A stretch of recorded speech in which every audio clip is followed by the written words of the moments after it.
The best day of the week is not Sunday, it's not Saturday, and it's definitely not Taco Tuesday.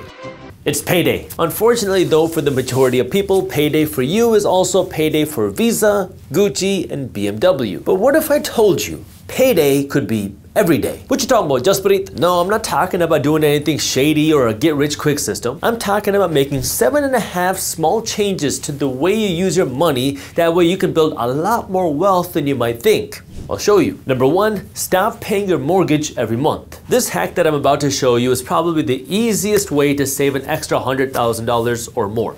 Let's assume you have a $500,000 mortgage. It's a 30-year fixed rate mortgage at 7% a year, which means your monthly mortgage payment is about $3,300 a month, and every first of the month you are sending $3,300 to the bank. But what if you made one small change? Instead of sending this $3,300 to the bank on the first of the month, let's assume now that you cut this in half. Half of $3,300 is $1,650. And now instead of paying the bank every month, let's assume that you pay the bank every 2 weeks. So every 2 weeks, you are sending the bank $1,650, which means every 4 weeks, you're sending the bank $3,300. Now, it's a very small little change, but it can save you a lot of money. In this example, you will save more than $170,000 by making a little tweak. Now, if you're wondering why that works, I'll show you. There are 12 months in a year. No surprise. But there are 52 weeks in a year.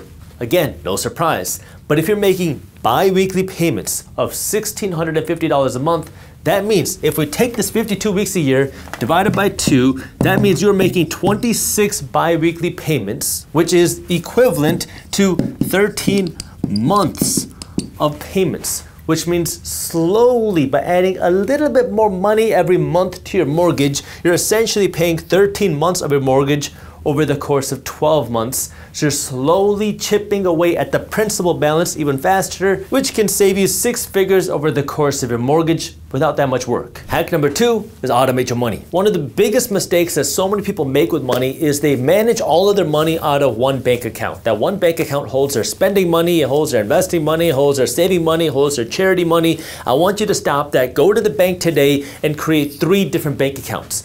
One bank account is going to hold your spending money.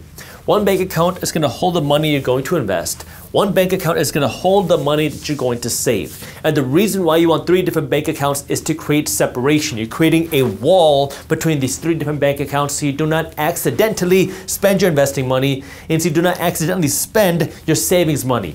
This way, you know how much you can spend. But in order for this to work, you need to create an automation. That way, anytime you get paid, some of your money is going to be deposited here into your investment account. Some of your money is going to be deposited here into your savings account. You need to create this automation because when you rely on yourself to do it, you can make mistakes. Now, I know what you're thinking. Okay, Jaspreet, that's cool and all, but how much money am I supposed to save and invest and spend? This brings me to number 3. Create a system for your money. Once you create these 3 different bank accounts, you need to know how much money is supposed to be put aside to invest and how much money is supposed to be put aside to save.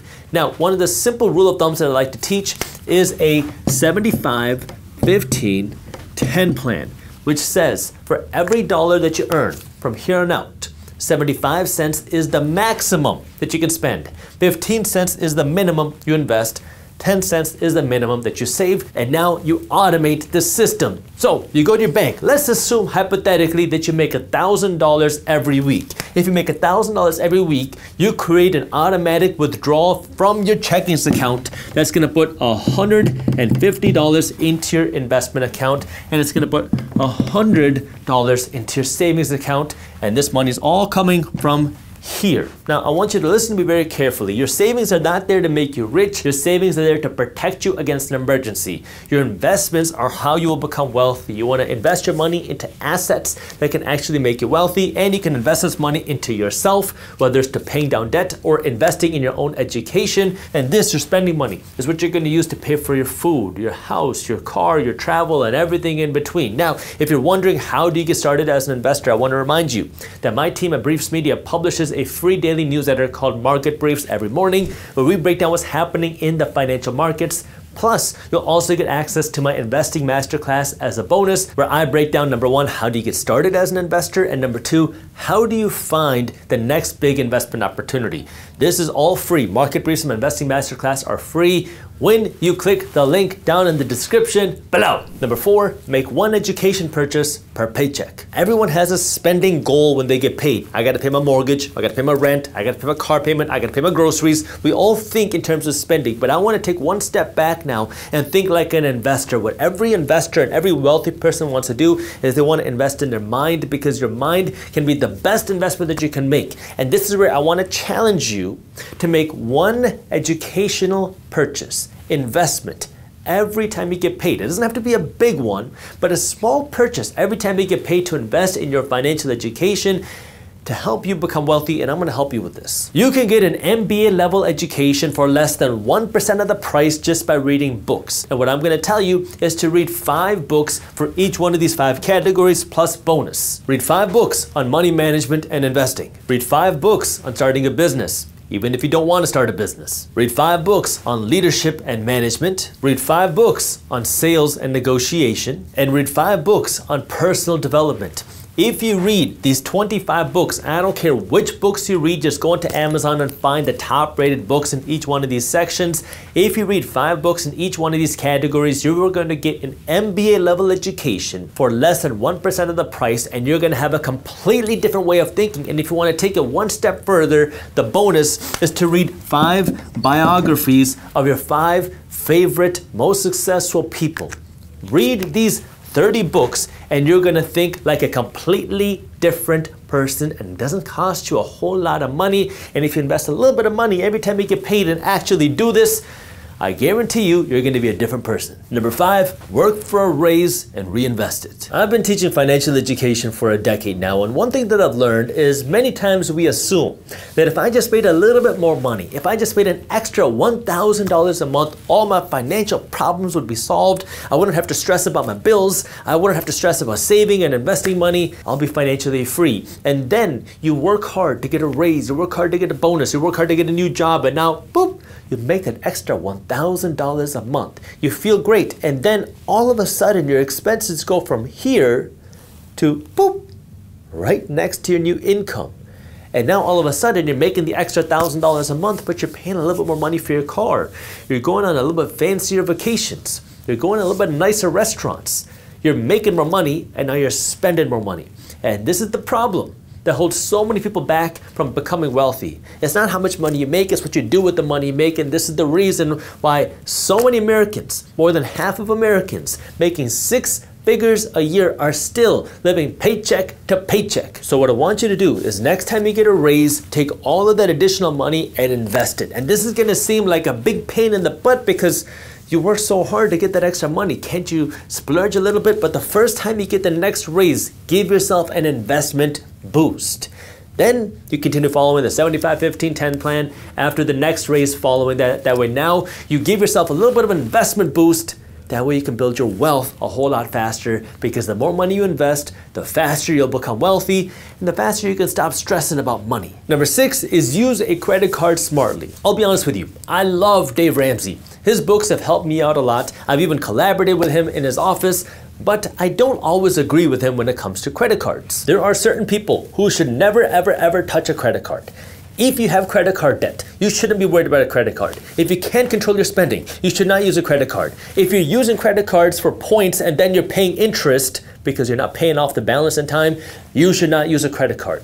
But if you use a credit card smartly just to make the purchases you would normally make, well, now those same credit cards could add some cash back or free perks for really doing nothing except using a credit card instead of cash. The key here is you gotta use a credit card smartly. Okay, some credit cards are gonna pay you cash back somewhere between 1% to 2% in cash back for every dollar that you spend. So if you spend $100, you're gonna get $1 to $2 in cash back. Now, it's not a lot of money, but if you got bills to pay, you gotta pay your groceries, you gotta pay your utilities, you gotta pay for your car and all this other stuff, and you're putting this money on a credit card or a debit card, might as well get some cash back. And then when you get that cash back, what you can do is you can take that cash back, and a lot of people like to just apply it to their purchases so you have a lower credit card balance, or you can take that cash back and use it as a investment bonus, because now if you have $1,000 in cash back, you can take the cash back and just dump it into your stock portfolio. I mean, you could even take the cash back from your credit card company and use that money to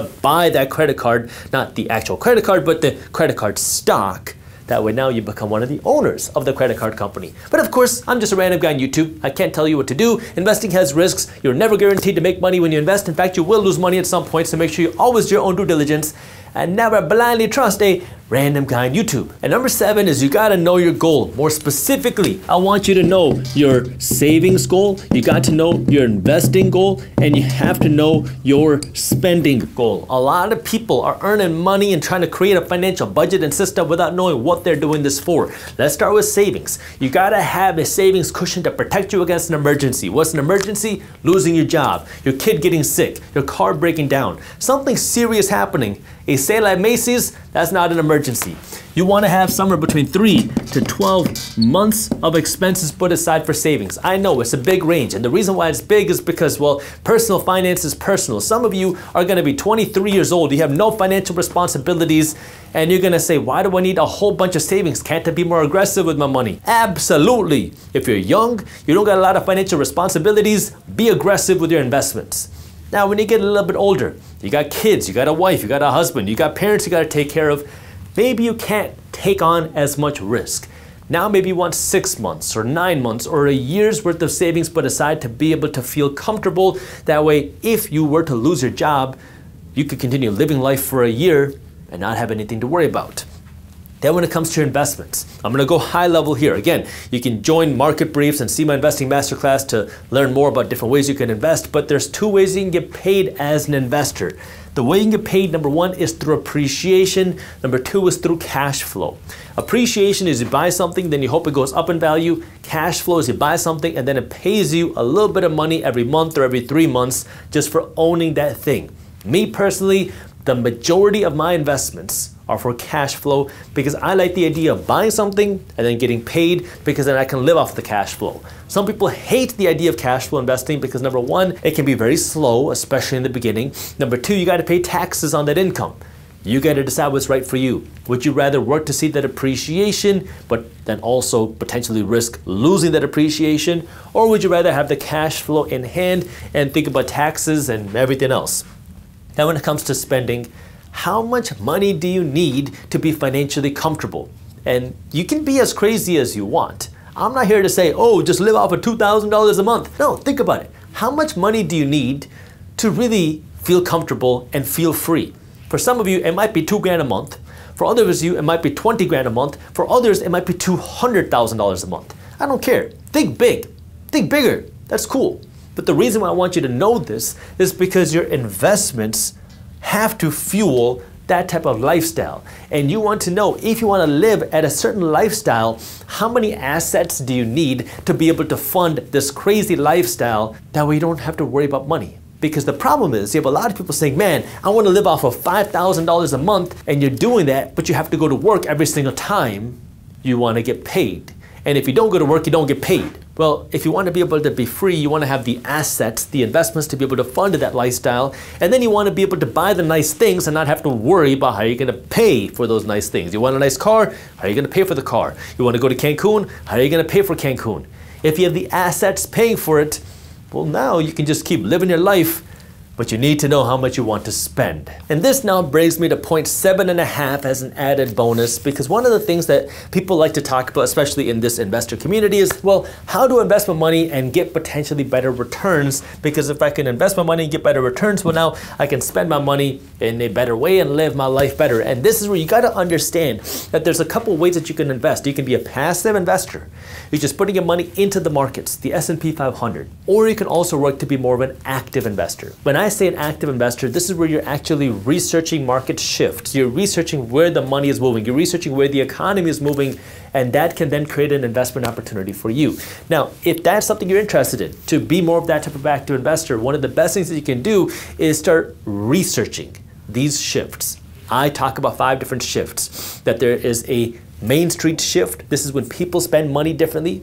There is a Wall Street shift, when you see a difference in where Wall Street and investors are investing their money. A government shift, when you see a shift in spending from the White House, from the government. An innovation shift, when you're seeing a shift in technology, new patents, new IP that's creating a shift. Or last but not least, a broad market shift. This is a broader macroeconomic shift. Maybe this is the Federal Reserve Bank cutting interest rates, or it's a recession happening, or a change of sentiment in the broader economy. All of these shifts create a change in spending habits, which create a change in investment opportunities. And this is where you can see some of the biggest and best opportunities, not as a trader, but as an investor. You can absolutely do this research yourself. It takes time, it takes work, but I would encourage you to try it yourself to see what it's like to actually do this research. But if you want some additional assistance, my team at Briefs Pro also does this, where we are analyzing these shifts. My market analysts are traveling the country and the world, talking to executives, going to trade shows, studying what's happening to publish a report on how these shifts are changing. This can help you then hopefully be a smarter investor. Again, if that's something you're interested in, you can check out Briefs Pro. But the whole idea here is if you want to get better returns, you have to get more involved with your investments to see how you can find bigger and better potential investment opportunities. It's not for everybody. It takes more time, takes more effort, takes more research. But if that's something that you're interested in, I would encourage you to start doing that research, or you can also let us help you. I would love for you to share first, how do you think that institutions profit from our financial uneducation? Well, I think the system, our economic system, is designed to keep the majority of people poor. After learning about how money works, you start to see why certain things work the way that they do. And I'll explain exactly what I mean.